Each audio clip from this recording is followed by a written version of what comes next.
Hi, I am Laurie with Interior Design Communities to the Trade, and I have an amazing guest here, Dane Austin. I'm so excited to have you. We're locals. Yay! Yay, thank you so much for having me, my fellow New England friend. I know. It's so fun. I have such a special place in my heart for my New England designers. And because you are my peeps, my local people, and you're one of my faves because your work is so deliciously good. And your personal style too is chef's kiss. Wow, wow, thank you so much. It's so kind. I really appreciate it. It's so nice to hear. I love it. Well, tell us a little bit about you, your business, and how you got started in this industry. Well, I feel very fortunate that I've always known that I want to be an interior designer from a younger age. Yay!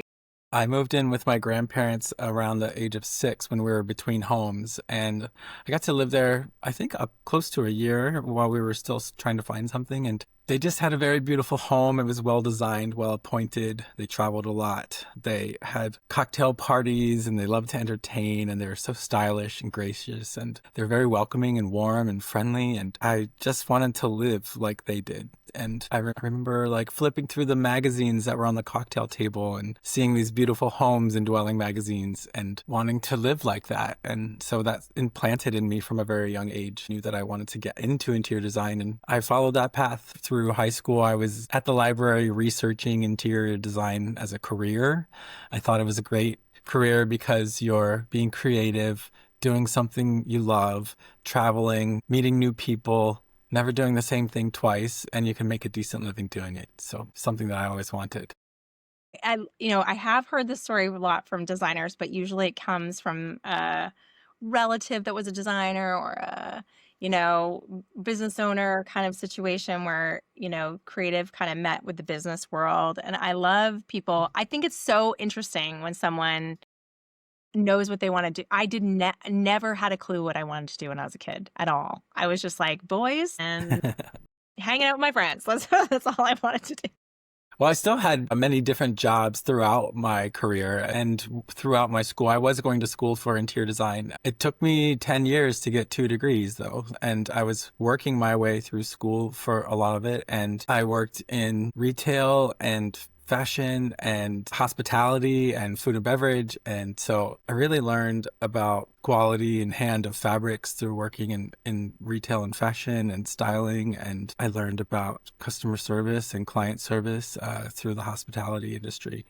Yeah. So I think that Yeah. all carries over into what I'm doing now. I mean, selling is selling, right? In some ways. So you do learn quite a bit, especially dealing with the public. I mean, I worked retail jobs too when I was younger. I worked at Express. I I love love that the French store music. in the mall. Yes, I worked at the mall for a long time. I worked at Express for a long time, and then I worked at a different store in Connecticut when I went to UConn at the Express as well. So it was Well, I just will like say Express, late Express. 90s, early 2000s, they had some really pretty cool clothes. And They it's were interesting. cool back then. They It were seems cool. seems like it's come full circle because I'm seeing some of those design details on the clothing now, with like a mock neck turtleneck with different color threading and some of the button details and things that Oh my I'm gosh. seeing it again. I had a black like velvet mock turtleneck. It was like my favorite thing because we had to wear express clothes because it was required. And Yes. I would spend my paycheck on my outfits all the time. I learned a trick that is hope no one who is in corporate of Express where you put the clothes because they would eventually get 90% off. And I would like put the clothes that I really, really wanted in the back.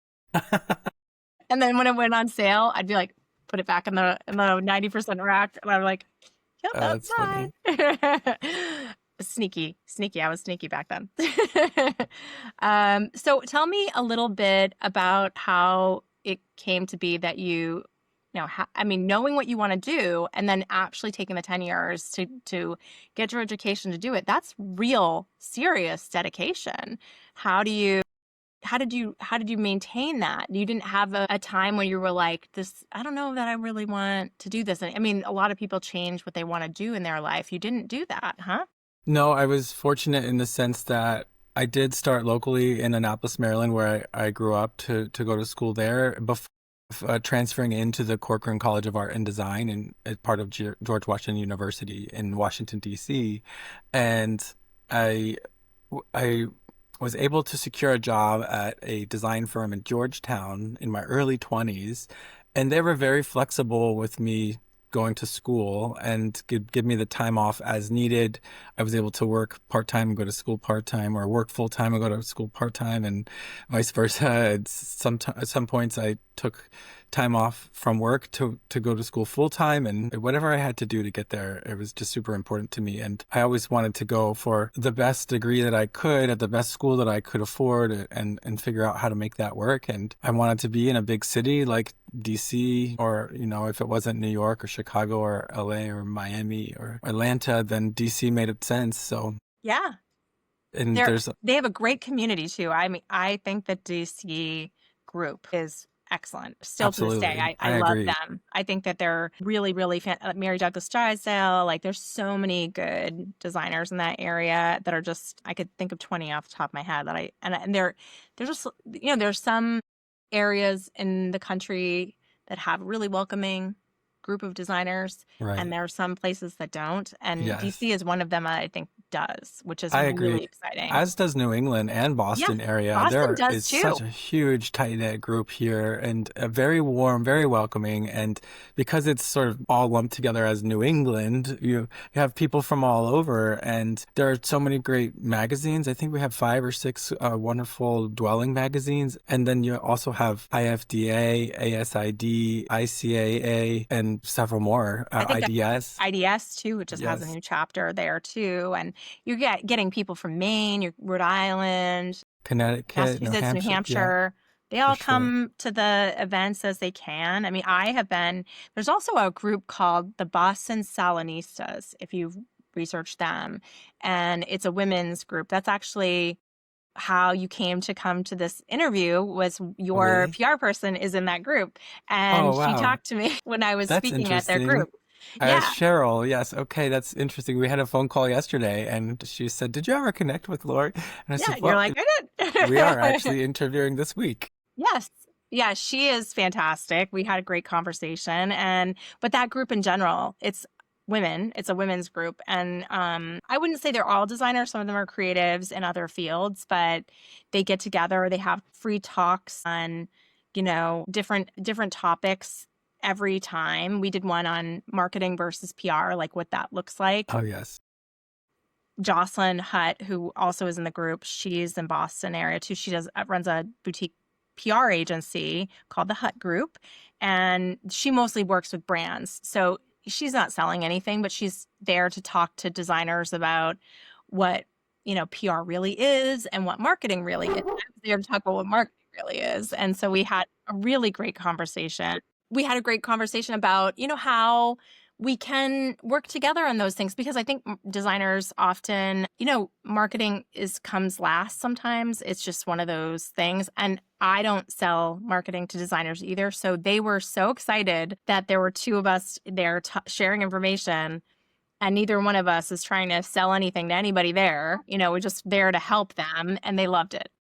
Absolutely. I do feel like community, and obviously we're interior design community, means so much. It really makes the difference between whether or not you have a successful launch out into your business or into your career of design. Having someone who can mentor you, having someone teach you, other designers sharing information with you.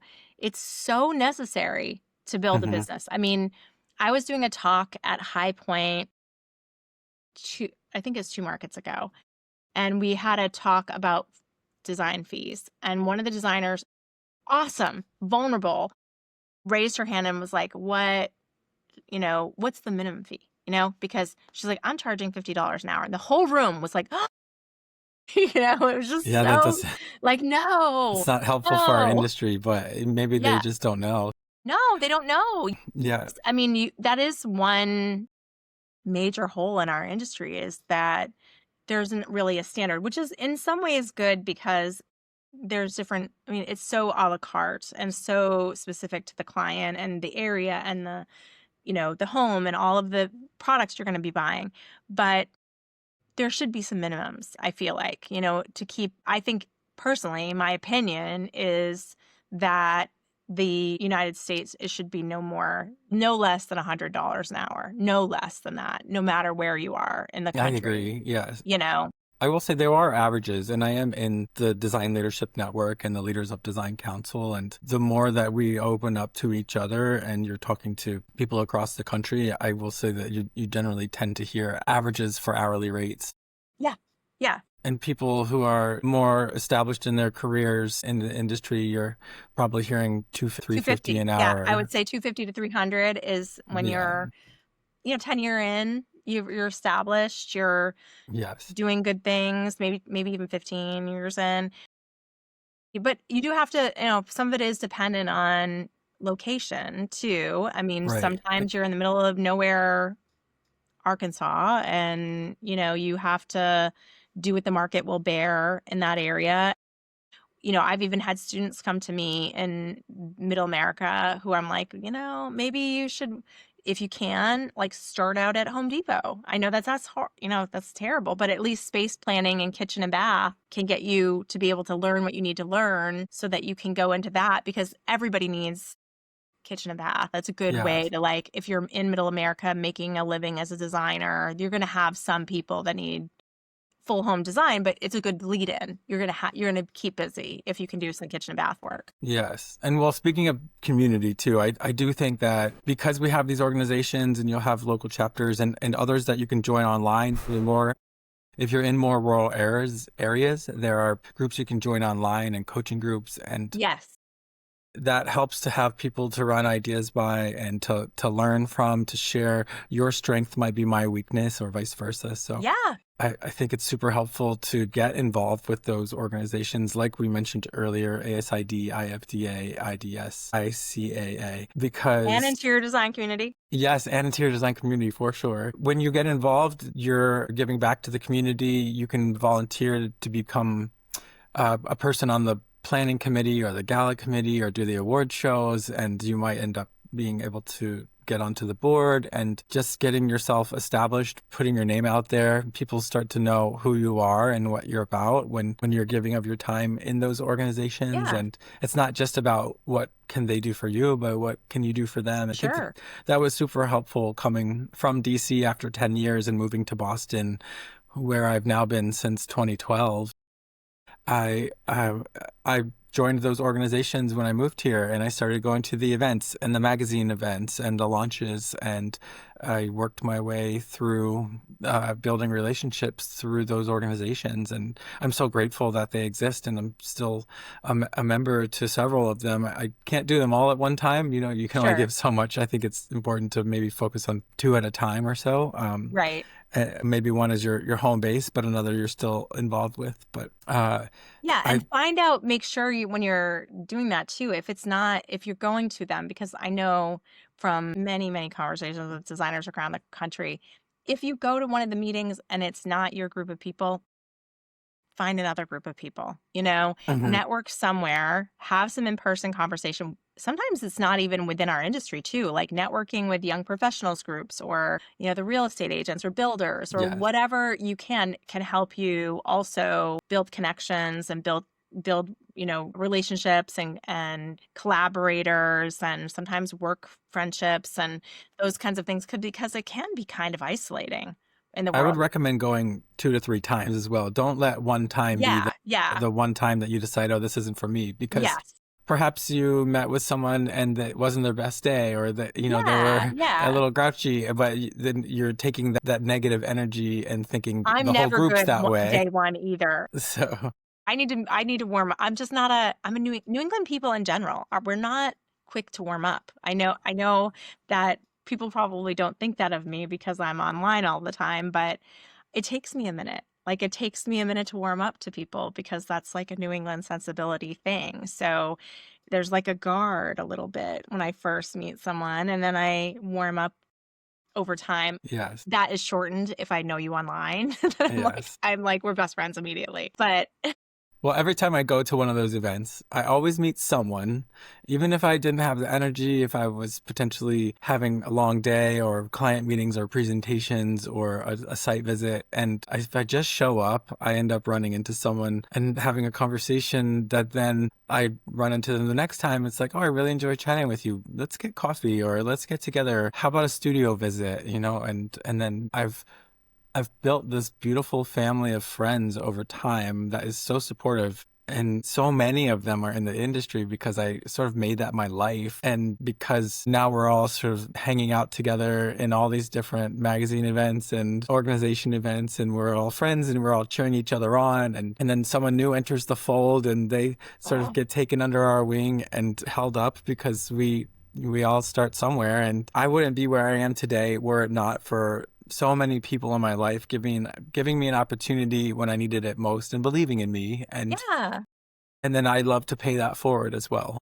I think it's really missing. I think that a component that we don't talk about enough in our industry, the general, because I think that the few bad, relationship situations kind of become something we also talk about, like, oh, well, there's mean girl behavior or something like that Mm, at some of these groups, and there are. I'm not going to negate that it happens, but more often than not, even within those groups, there are people who aren't like that and that are no, amazing and are supportive and are not are collaboration over competition and want the best for absolutely. others. And I love whatever form community happens, it doesn't matter to me. I mean, my mission for interior design community is to help interior designers come together and learn from one another and build real friendships. And Hmm. whether that happens in any organization, I am for it. That's why I support all the organizations because they're Yes. so important to that real life connection. And I want that we are better together. We are just better together if we can get beyond that sense of competition. Although I will say, and this is just interesting, I want to kind of throw this out there because I think it's interesting to talk about. Sometimes it is really hard for designers to be truly vulnerable with the negative stuff with their group of in their area because they don't know who else knows the person that they're upset with. You're in Mm. a room of people, they're all from Boston. You're mad right now at the contractor because you just had a really bad and confrontation with them, and you need to be able to vent, and you want to be able to go to these events and be able to say, just so mad at this Well, there's guy. a time and a place, and I don't think Yeah, the events are the place to do it. they aren't. I love the saying that never complain. No one Yeah. wants to hear you complain, especially at an event. And so if there's that toxic negativity or the mean girl energy, when I hear someone talking like that, if I'm near it, I won't engage. If I'm standing in the conversation circle, I will often just say, I'm sorry you feel that way, but what about such and such? And then just completely change the subject Right. into a different direction so we don't have to go down this negativity path. Yeah. And Yeah. I would reserve venting is different, but Yeah. maybe to your closest design buddies, just Closest design buddy. one or two people who you're in confidence with, because And you that you also can don't want to be fully known. trust, Yes, because that is, I think it is needed sometimes. And we all need to let it out sometimes. but you don't want to go We're around certainly bashing your letting it out to a colleagues. person who gets it, who, oh my gosh, I've been there, is wonderful. Yes. But you're right, like the time and the place situation is probably best. And, maybe really good advice from those finding community that maybe of that community, you find a few people that are your besties that you can have online conversations with or texting or whatever, phone conversations when you have those moments you need to share, but maybe the Yes. the actual event isn't the place. Right. And I would be careful not to even put it in writing. I wouldn't want someone I just always think about karma and the way you're talking about other people and situations is going to be assumed by people in your circle that you're talking potentially about them that way. So I just think I it's don't really, know. I will say, just throwing it out there, yeah, that designers come to me with their problems all the time. yeah. They text me and I keep Well, everything a secret. I don't tell their secrets and I never say who said what ever. yes. And Well, you have a very unique situation I'm hopeful that like they feel comfortable with that. Like you are yeah. in the safe hands. I never, ever, ever share. And I know where a lot of bodies are buried. I'm sure you do actually, I do. because people come to you for guidance and Yeah. coaching and Yeah. for group testing and just putting it Yeah. out there to Yeah. It's really and for there other are points of people you view. can trust. There are so many amazing designers that you could text and tell whatever you want. And they're just never going to do that. They're never going to tell your secrets and never going to spread that around or share your words with someone else. I mean, there are some really good ones out there that are just, I have a really great group in the LA area. Hudson Home, Shelly Hudson, if she's listening, she put it together. It's like unofficial. And there's about 13 women in it and designers, and they text to each other, and they are literally in the same local market, and they text all day long problems, but they literally go up against each other. They always handle it amazing. They're just so supportive of each other. I love that too. I'm okay with that too. Yeah, that happens often. I'm interviewing with a potential client and then I learn that they've talked to 2 or 3 other people You're like, I and know them. we'll follow up with, see where they are. And if another design colleague wins out, we'll ask who it is. And when they share it, nearly every time it's like, "Oh, you're in great hands. They're a Yeah. wonderful person. We Yes. love their work. And if we're going to lose to anyone, I'm glad it's them, So Yeah. I think that Yeah. it's all just friendly. It's business. There's enough to It's go around business. for everybody. And what There I is. do and the way that I do it and my aesthetic is not going to be the same as the next person or the person after that. So I think there's plenty to go around. Yeah. And the right fit for both people is so important, that connection. And so you want someone who, if you felt that connection with them, then Yes. that's better for them, because you also want the client to have the best experience they can have. It's Yeah, their for home. It's their sure. biggest investment. And I don't So think you there's want ever that for been them. I don't think there's ever been more designers in the world than there are today. I know. It's so many people want to be an interior designer. I think back in the day, HGTV and shows brought this career to the forefront and made people want to be a part of it. And Yes. with the advent of like TikTok and Instagram and all these YouTube, all these social media outlets where you can literally create your own channel, create your own brand, your own TV show. And so there is a lot of people vying for the same clientele. And I think that's an interesting realization during this time. And a lot of people during COVID switched careers and Right.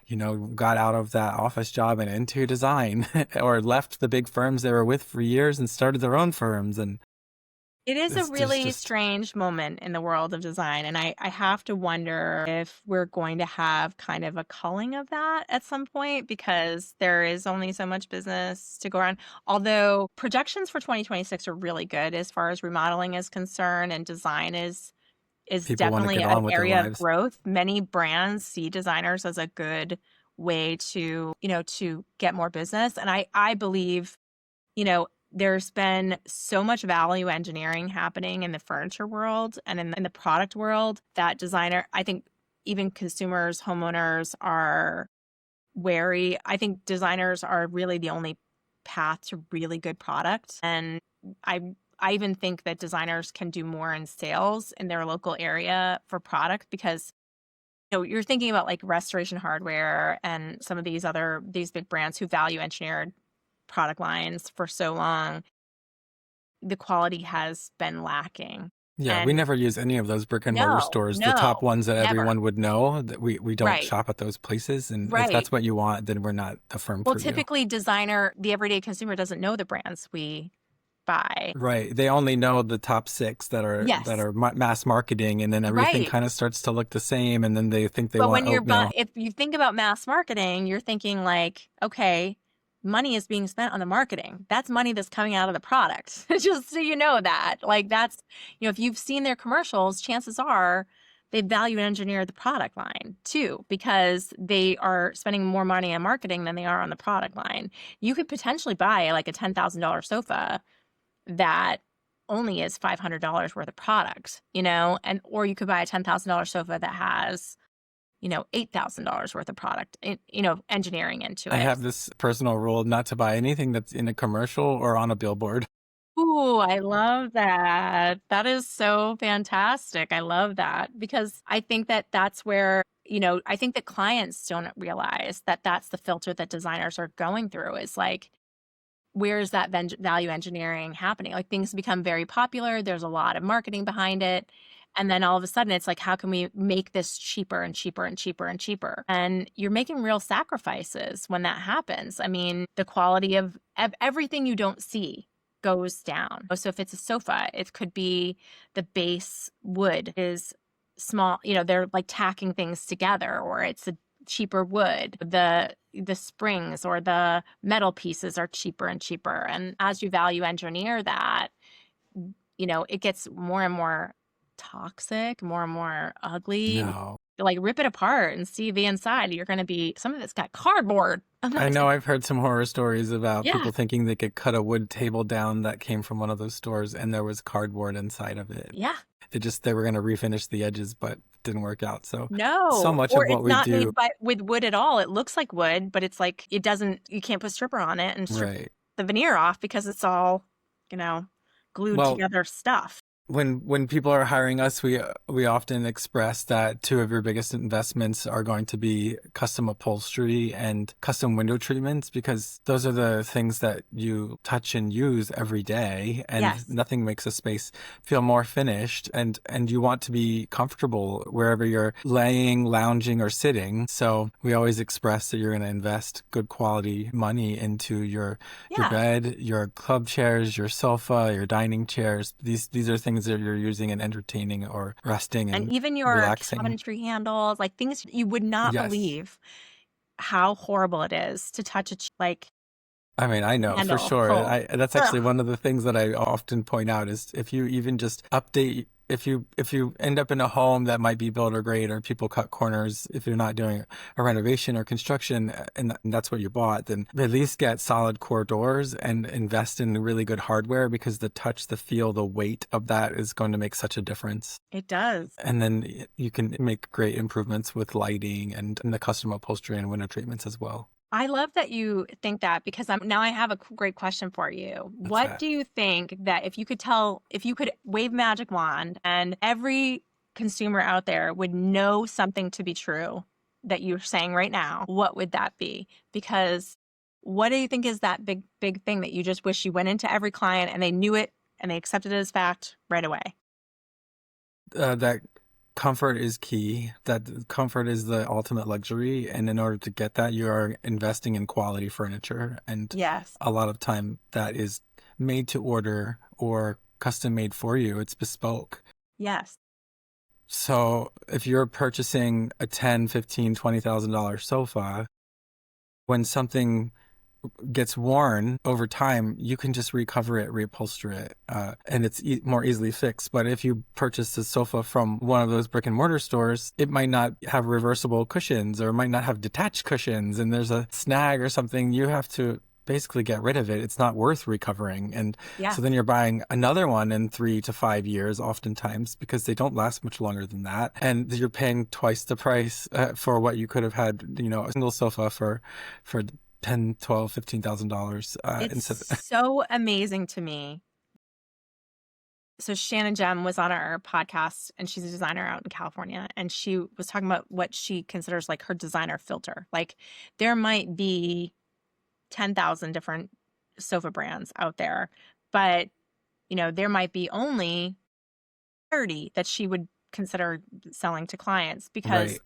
it's Agreed. about delivery times and pricing and style that is in her area, and the responsibility of how it's made and the fabric choices and like all of these different designer filter questions. And So beyond that, we yeah, build rapport with these showrooms and these sure. reps, and they Well, the become brand an extension. reliability too. Like, Yes. are they going to, is the brand going to be there in 2 years? Are they going to be, there's so Yeah. much. There are probably 100 questions in that designer filter, because you have such a responsibility when you are buying, 10 sofas a year or 20 sofas a year. Your responsibility to buy to do good for the earth and do good for the brands that you're working with, and all of these responsibilities that you have as a designer. You have to, those are questions that you're asking, and so that they make it through your designer filter. So when a designer is presenting a client with 3 options, they've already filtered out hundreds of options before they Absolutely. gave you those 3 options. Yes. Like, hundreds don't work for the size, the company, the style, there's all sorts of different filters that they've run that through to get down to these 3 selections. So when you're like, I don't like these, can you find something else? Like, it's like, are you serious? Yes, it always comes down to comfort for me. And that's why we do so much bespoke. Yeah, And we have things made by local workrooms when we can, or sometimes we have great relationships with workrooms across the country that sure. and I care a lot less about the brand and much more about the comfort. So we might see a sofa that looks really cool in a showroom, and then we sit in it, and I don't like the way that it sits, or the cant of the back, or Right. the fill, or there's something about the base or the legs that I want to change, maybe to a plinth base or something. And so I I often mean, it will, could be also just toxic. I mean, oh, what it yes, looks, I mean, there is Temu of furniture and, that kind of thing. Like, I just I saw would, a video the other day of somebody who literally did get rid of their living room set. It wasn't a design client, but got rid of their living room set and bought 2 sofas from Temu, and they were tiny. the scales What you off. see Yeah, online is not what you necessarily always get. And never mind, like, imagine taking a chainsaw and cutting through it in the middle. Are you going to be happy with every layer that you're seeing? Are you going to be, it's that you're, if you're not happy with the layers that you're seeing, the filling is toxic, or chemicals are in, this is the layers of what the designer is thinking about. This responsibility to your clients to keep them healthy and keep them safe and keep them comfortable. And all of those things are really important. And that's how you filter out to the right product line for them. for So sure. Yeah. I love that you care that deeply, because I think it's overlooked sometimes by clients, that that's such a big responsibility that designers have to take on. And they have also that financial responsibility to make sure they're working with a company that is, going to be around as much as they possibly can. And that doesn't mean that there aren't going to be snags, with the best and best information that they have. Designers will still sometimes buy from a company and it goes out of business, or, something happens and they don't get the product. And was just dealing with it this week. We had a designer who we shared on a story that bought a stool from a company, I believe in Portugal, and never got, the company is ghosting them and not talking to them. They have 50,000 followers, many designers following them. The brand, I can't remember what they are. You'll have to go to our stories and ask me. But they were having this problem. We put it out there. 3 other designers said they were having the problem with the same company. My So goodness. it's just that kind of thing where sometimes you can get in trouble no matter what you do, because you can't research every company in the world, Yeah. to know what their inner workings are. You do your best. And that's the financial responsibility that weighs on designers. Like, literally, if you can't get that furniture, it's eating you alive, isn't it? Yeah.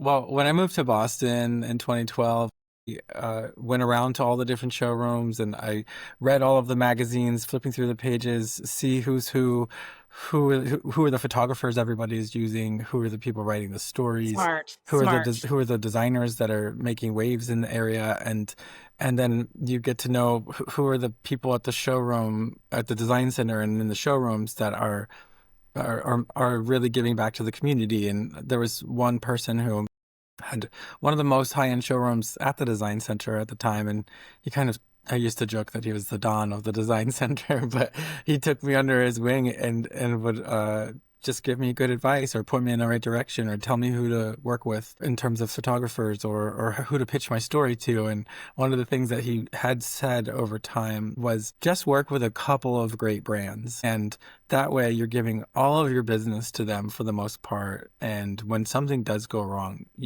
they're indebted to you because of the hundreds of thousands of dollars that you've spent with them. So I Right. really did take that to heart and realize I don't need to find the frame at this showroom and the fabric at that showroom and the trim at this showroom and the pillow fabric at another showroom. And then you're ordering from 5 or 6 different places by the time you're trying to just make this one sofa with some pillows. And so I really followed that advice to just keep it to a handful of showrooms. And it really does come in, it really is helpful over Yeah. time Yeah. because, Yeah. I mean, again, you having build that negotiation rapport. power, hugely, hugely important. In fact, there is someone I really like right now. Jessica Deuce is working. She's a vacation rental designers group, which is misleading because really one of the things she does with that group is collective negotiation power, where the designers can buy from the list of vendors that they negotiate a price with, but they negotiate collectively as a group. So they're like, every year she goes back to the list of vendors and she's like, okay, we've spent $2 million with you last year. Wow. What's our price now? And Very smart. all of the designers are buying direct, not through a buying group or anything. So I thought that was really clever. And I love to see things like that take off because I do Smart. think we are so much stronger together. We have so much Yes. buying power, you know? Yes. And it's like sometimes I've read projections and, you know, the interior design business in the US is like $500 billion. And so much of product too that you guys don't get credit for too, because you're specifying product you sometimes don't make money or don't make the full purchase on, but you're still specifying it. Windows or, you know, tile Mm. outside or some, you know, I have designers who specify everything indoor, outdoor, and they only make like a third of, you know, a third of the products that are in there. You know, they're splitting with other tradespeople in the building process. So they're not making money on every product, but those brands don't even know that they're specifying and protecting that spec, you know? And I'd love to see the credit go, at least the credit part go to the designers because you're specifying it. You're doing the heavy lifting of researching and making sure it's a good thing, it fit and you know, calling it out to the client and putting it in the design and making sure it stays in the design through the process. So I feel like, and sometimes because you're not the actual customer, you're not getting credit, you know, and it bums me out. I'm like, if we can solve that, that'd be fantastic. Wow. Well, that's it's a good goal for you, and I'm sure that you'll accomplish in some Trying, way. trying. So let's talk about your business. It's probably, you know, you moved, you've come a long way. What are some of the highs? What are some of the lows that you've experienced in these years of doing your business? Well, starting all over in a brand new city was a big deal Sure. many years ago, but again, joining those I think that organizations, was fantastic. So smart. Dig in. And you did your research too, which is, yes. think that's a not, do not overlook that. Like who is out there exists today? Who's killing it? What are the holes? Like maybe in your area, no one really kills it with children's rooms and you're going to specialize that when you first start, you know, because it's going to get your foot in the door or Right. whatever that might be. Who is doing something where can you fit in as a new market, or how can you work with the existing, what maybe your style is different than what is being offered right now. Yeah, not So, all designers are created equally, no. and it's difficult because in this industry, you can technically call yourself an interior designer without having the education, a certification, qualifications, and Yeah, so, all so I 50 states. Honestly, I will say, just a caveat, there are so many that came in as a second career designers that are killing it, like literally doing such a great job. You know, it's true. it But is impressive. there are educated and uneducated designers also not doing such a great job. Yes. Well, it always makes me a little bit sad when a client is shopping based on price and not realizing that if they spend a little more they're going to have such a better quality experience and Right, finished outcome because they're going to have one of a kind spaces that are truly made just for them. No one else is going to have your sofa or the right. look and feel of your space. So when we get hired, people often say that a big reason is because looking through our portfolio They can tell that no two projects are the same, which means that we're listening to the client and we're not Right. imposing a one size fits all or cookie cutter look of design upon the client. We're extracting out of the client what it is that they want for themselves. And so many people don't know what that is, but we help you figure it out. And Yeah. it's that like concierge level experience that you're getting while working with us to get to know you through lifestyle questionnaires and interviews and touring the space that's existing or where you live now and the pieces you have. We like to work with what you have as much as possible, as long as it's good quality and useful, and then supplement those things so they shine.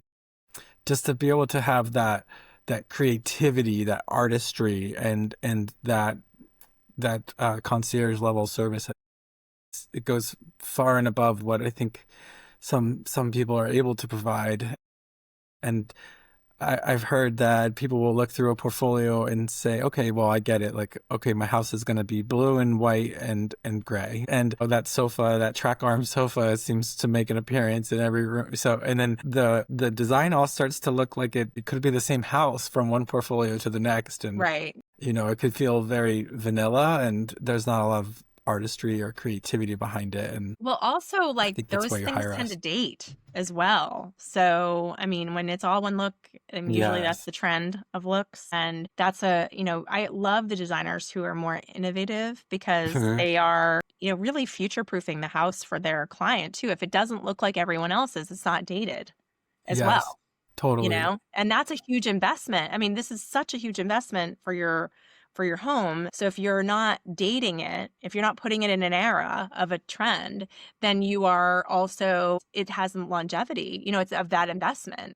Yeah, that's such a good point. Like when you think about granite in the early aughts and Yes, then marble through the 2010s, and now we're into quartzites and quartzites. Yes, yeah, which I actually appreciate most because you have the yeah. most variation and they're a natural stone. I have quartzite. They're I have very, as do Cupertino I. in my house. As do I. And it's very durable, and occasionally it might like pock or get a nick, but I actually don't mind that because it's a living material and it is going to patina over time like a leather, like a velvet, and it's okay. And so it's those are the things that make the space feel unique and interesting to you and your style and your aesthetic. But you're right. You see a home with granite or with marble, you probably know the decade that it came from. You do. So I often tell clients, like when we are making a selection and they say, well, what about resale? I said, who cares about resale? Because you're living with it now and the average length of a mortgage is 7 to 10 years. So you're going to live with this material for 7 to 10 years. Why are you worried about what the next person who lives here is going to say or think about it? They can rip it out themselves and change it if they want to, just Yeah. like you're doing now. Like I they're will going to, say though, this is a hot tip because a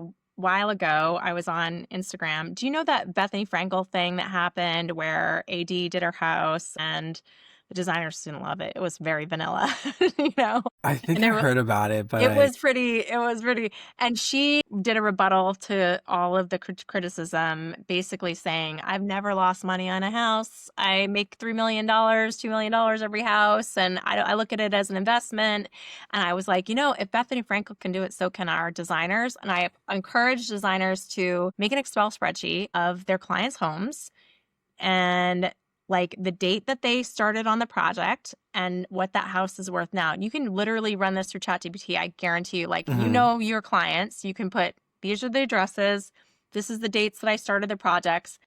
How much of the house was the house worth when I started? And how much was the house worth when is it worth today? And then you look at that number and just even if it's just for your own, like, to know that you've raised that value in your clients' homes, but then for your clients, when you're meeting potential clients, to say collectively, I have increased the value of my clients' homes by $10 million over the Yeah. last 10 years, or whatever that might be. I guarantee you that number is going to be good. no matter what. It's I worth actually more. The do housing market has blown up, so your explain numbers that going to to be great. clients when people are concerned about resale. If it's not a forever home, a lot of people are building forever homes, but then Sure. life changes. I sometimes I'm so surprised that Even forever people homes don't become your forever homes sometimes. yes, a lot of clients come back and they say, "Well, so and so had a grandbaby, and I want to be nearby," or Yeah. "This happened in my life, and this is changing," or "We separated," or "Our family grew," or whatever it is, and then that place that they thought was forever is then temporary. And Yeah. so I do go back and look to see what the house sold for and how much profit there was. And even in my own properties, I've realized just how much more we were able to receive during the sale of the home because of the work that we did here, that I did here. Absolutely. And I think it's an under appreciated part of our business is that we are, and that's, I want every designer who's listening, next time your client is pushing back on you for reducing your fees, or can you give me a deal on that, or whatever, you need to Sorry. recognize that you are building equity in someone else's house. You are building equity in someone else's house. So every dollar you're taking out of your own fees, you're taking out of your own equity in your own life and giving Well, it to somebody else. And don't do that. yes. Well, on the flip side of that too, I think there's a lot to be said for investing in your quality of life and ease of use. Yeah, So, though you might not get back every dollar for dollar that you have invested in an sure. upgrade in your property, you're going to love it for the next 7 to 10 years. And you're going to be It's so so true. glad that you had those extra outlets where you needed them, or added those sconce lights or those art lights, put in that beautiful special wall covering, or did that beautiful finish. Yeah, That brings you joy every day, and you every day. absolutely love it instead of worrying about if you're going to get that out Ease of of the use sale is, of the I mean, property. that's the underrated thing in design is this, so much of design is beauty, but one of the things I think is so underrated is that designers do is that thoughtful space planning that Yes. just makes your life easier, Yes. that literally it's invisible because you don't think about it. And that lack of pressure. So I have one of those things in my house was not designed by me. It was designed before we bought it. And there is a laundry chute that goes from the primary bathroom to down into the laundry room. And I love that thing so much because, and there's one out that goes up from the hallway too, that goes down there for the kids. But it just makes my life so much easier. And little things like Yes. we have, lights that turn on at certain times, and, blinds that go down at certain times. And Yes. the not doing it, the not thinking about it is joyful to me. It is so joyful to me that I don't have to think about that the lights are Absolutely. on in a different room when it's 5 o'clock, and when sunset happens, the lights go on in the living room. Yes. That I These are the love it. things these are the things we talk about most within the space planning and design for clients. Yeah, And I think so many people think it's about the way that it looks when it's finished. It's just about the end look of a space. But I'm more concerned with the light quality, the air quality, the sound quality, sure. the flow, the ease of use, if there's an echo or not, if you're hearing anything from the street in a busy neighborhood. These are the things that I'm more concerned about. And all of that's on the front end. Yeah. So then the pretty comes later. Yes. And I always just tell people it's going to look beautiful no matter what. It's going to be a great, beautiful space, look like magazine quality rooms. And what I really want to know is, how do you want to feel in this room? And how do you Right. want your guests to feel when they come over and visit with you? And Yes. how do you use the space? Do you entertain and host formal sit-down dinners for 8 to 10? Or are you more buffet style? It's casual and easygoing and, everything in between. So Yeah. those are the types of questions that Getting we're at. in there, really knowing who they are as people and delivering a result that they didn't even know they wanted, right? I mean, that sounds like your specialty, and Absolutely. I I love think it. it probably, some people, I like to ask people what is their superpower, but I think that comes naturally to me. And a lot of times people don't recognize their superpower because it comes naturally, but it doesn't mean like getting to know a client and understanding how they desire to live and the aesthetic that they are after doesn't mean that you're having long dinners and hanging out for hours on end. It happens very quickly. And I think Yeah. it's this innate ability to get people and to just Yeah. understand and to know, that generally speaking, we all want a peaceful, calming home that's nurturing and inspiring. And you have celebratory spaces, and then you have spaces where you're finding serenity and peace, and then everything in between there. But to really get to know people doesn't have to take a long time, and it can be fairly quickly just through your initial consultation and your sit down a couple hours with them. You're going through a lifestyle questionnaire, you're doing an interview, and within a few hours and going through some imagery, some photographs, and understanding your aesthetic, I know the direction that we're going. And I love that you do that. I love that you're intuitive in that way, that you can really dig in a quick way.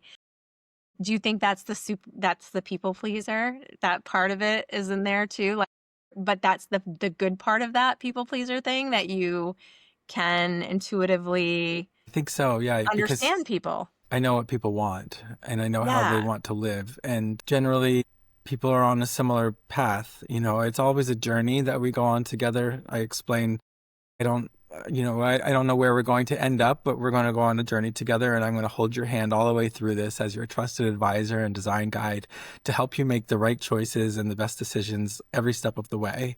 Sure. And so I don't know what your place will look like right now, but as we go through the next 3 months of design, that's approximately how long it takes for us to get through a whole design project, is about 3 months. And we really dive deep on the front end so that as we're presenting, and I also feel, I did study psychology and sociology in school as well, in addition to interior design and as a minor. And I was thinking about going into art therapy for children and adults with Oh, trauma. I love. So a lot of that feeds into the way that I will handhold with a client, and everyone is so different. Some people need visuals. Some people need it in writing. Some people need to have a discussion. Some people need a combination of the two or all three. And, some people might have a hard time expressing what they like or making decisions, and that's okay. And other people are very direct and they know exactly what they want. And we love that too. So I think it's just a matter of having people on your team that are empathetic and compassionate and sympathetic, and we don't get frustrated from one client project to the next, because every person is different and everyone wants a different look, or their definition of quality or beauty is different. And I just love figuring out what that is for each person. And I think of it like I'm an artist and interior design is my medium. The client is my muse. We're painting in 3D. We're doing these installation pieces. And in the end, we're just setting the stage for a life well lived. Yes. Oh, that line. Oh my gosh, that gave me chills.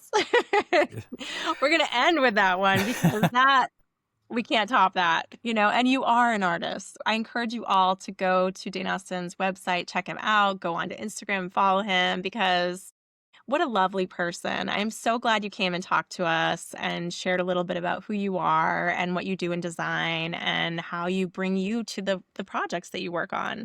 Thank you so much. Yeah, I'd love if you follow along at Dane Austin Design on Absolutely. Instagram. So good. You will not regret it. And what a lovely man too. So You're so sweet. absolutely. Thank you. I really appreciate the opportunity to connect with you again. Thank you. Thank you, Laurie.